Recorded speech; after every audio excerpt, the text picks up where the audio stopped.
Dans ce nouveau tuto, on va faire l'étape 4, suppression d'un article. Alors comme certains me l'ont demandé par mail, et ce que je comptais faire un peu plus tard, je vais modifier un tout petit peu la solution qui était ici de taper une valeur parmi les choses affichées, pour faire un menu déroulant.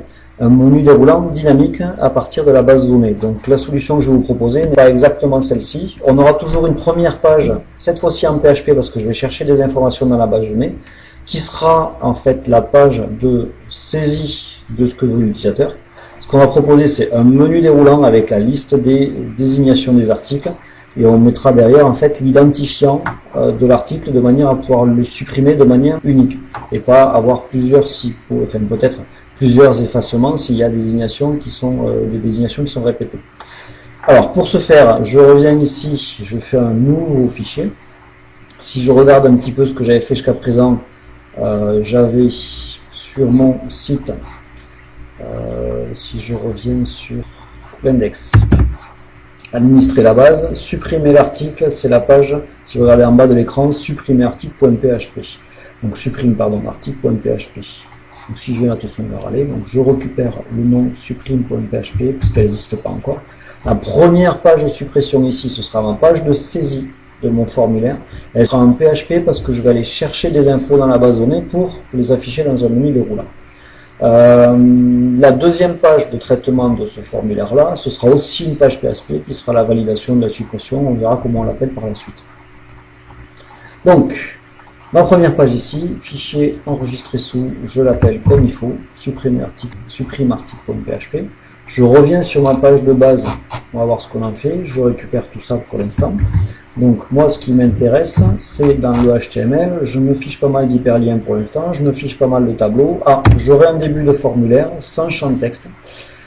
Sans champ de texte caché, ce qui va m'intéresser c'est le menu déroulant et je me fiche un peu des radios-boutons. Donc je garde la partie exemple de menu déroulant dans mon formulaire. Donc j'ai le form en haut, début du formulaire, remplissez le 1, le 2, machin, j'ai le menu déroulant et j'ai le slash form dans mon body.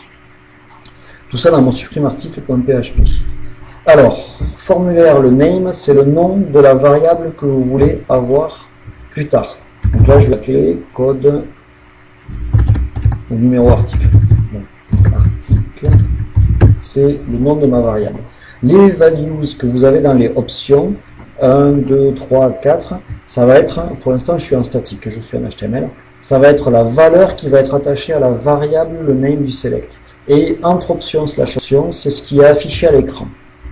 Donc si j'enregistre pour l'instant dans un premier temps, si je viens le déposer sur mon navigateur, supprime article.php, si je viens le déposer sur mon serveur, pardon, si je reviens sur mon navigateur, sur mon document, si je viens vers supprime article, pour l'instant, j'ai exemple de menu déroulant, valeur 1, valeur 2.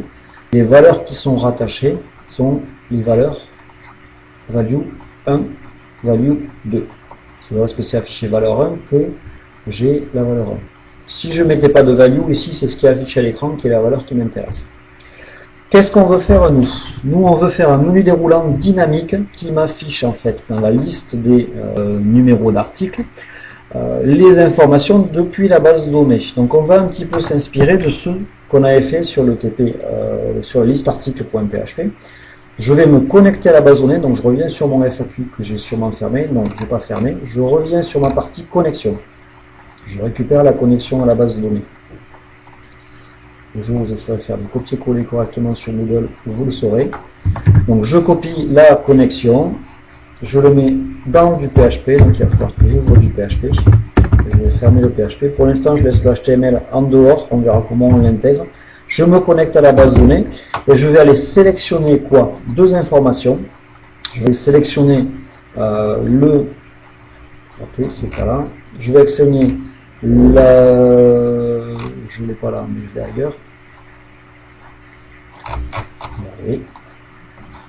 Je vais aller sélectionner en fait la désignation de l'article pour l'afficher à l'écran et le code produit qui est l'information qui m'intéresse parce que c'est pour un article, le code produit est unique. Donc si je reviens sur le TP boutique, si je reviens sur la présentation du TP boutique, ici vous avez en fait dans un article le code produit qui est l'auto-incrément et la désignation qui est comment il est défini. On a ici code produit, désignation.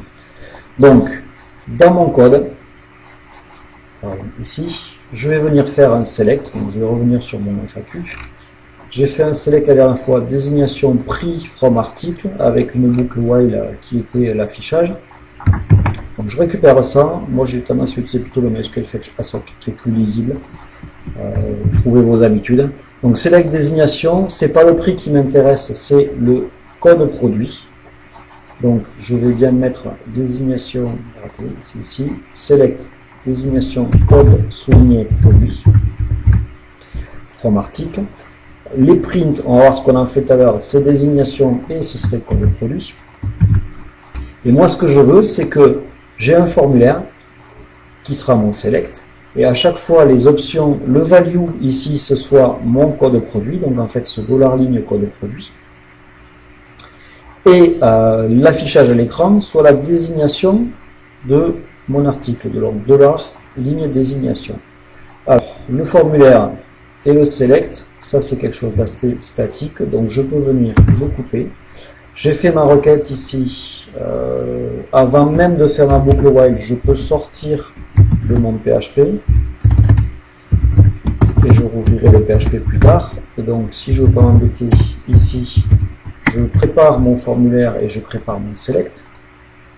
Donc vous voyez marqué exemple de numéro là, en fait ici c'est choisissez l'article à supprimer. J'ai mon début de select et ce qui va m'intéresser maintenant c'est toutes mes options.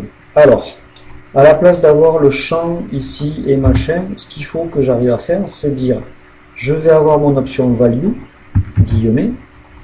Alors j'ai déjà des guillemets, donc je vais ici plutôt utiliser des apostrophes. Donc ici, je vais remplacer les guillemets que j'avais en HTML par des apostrophes. C'est là où je vous disais que vous allez avoir des soucis entre guillemets et apostrophes. Donc comme j'ai des guillemets en PHP ici, j'ai le début de la value qui sera entre apostrophes. Je vais y coller non pas la désignation mais le code produit. C'est la value qui sera le code produit. Donc ensuite à la fin de ça je vais concaténer point, donc des guillemets pour ma chaîne de caractères. On verra comment on fait la suite. Donc je vais mettre le 1, on s'en fout, c'est un exemple. La suite, c'est-à-dire l'apostrophe et la fin de supérieur, la fin de balise option. Donc option value, il va mettre le code produit. À chaque fois que je vais avoir une boucle while, j'aurai le code produit correspondant à la ligne que j'ai récupérée. Et entre, donc ici, entre l'option et le slash option, je vais pour l'instant le faire comme ça. Le slash option, ce serait à la fin. Ici, je vais avoir le début d'option value, le code produit. Entre l'option et slash option, je veux afficher en fait $une ligne, non pas code produit cette fois-ci, mais à l'écran je vais afficher la désignation. Donc je récupère MySQL Fetch Assoc, le champ de désignation de mon select. Ça, j'ai fait toutes mes options. Donc une fois que je suis sorti du PHP, vu que j'ai rien d'autre à faire, je peux fermer mon select qui sera en fait la fin de mon menu déroulant, et je peux fermer mon formulaire. Alors, ce que j'avais oublié et que j'ai toujours pas remis là-bas, c'est mon input type submit, il faut que je vous le corrige. Input type égale submit et value égale, cette fois-ci je change dessus, supprimer. Donc ça, c'est mon bouton qui va me permettre de récupérer le champ qui aura été choisi par l'utilisateur, de valider. Et ce qu'il me faut dire ici, c'est quelle est la méthode getToPost. Donc cette fois-ci, pour changer, je vais utiliser un post. Et l'action vers quelle page je veux envoyer le formulaire. Donc je vais l'appeler validation, suppression. Ça c'est vous qui choisissez, .php. La seule chose, c'est que je vais garder ce nom-là. Parce que la page de traitement qu'on va voir tout à l'heure dans un autre tuto, fichier nouveau, fichier enregistré sous, elle s'appellera validation suppression.php pour être cohérent. Donc je vais juste tester ça sur le serveur. Je remets ici ma supprimearticle.php qui est ma page de saisie. Supprimearticle.php, je vais essayer de venir voir ce que ça donne ici. F5. Et là vous avez, choisissez l'article à supprimer et vous retrouvez bien les informations de votre base de données. Avec, si je envoie, pour l'instant, ça envoie vers une page qui n'existe pas parce que je ne l'ai pas déposée sur le serveur. Donc, dans le tuto suivant, mais ce sera à nouveau comme on a fait pour le insert, l'insertion, l'ajout d'article, ce sera récupérer les informations et cette fois-ci faire un delete. Donc on se retrouve sur le prochain tuto.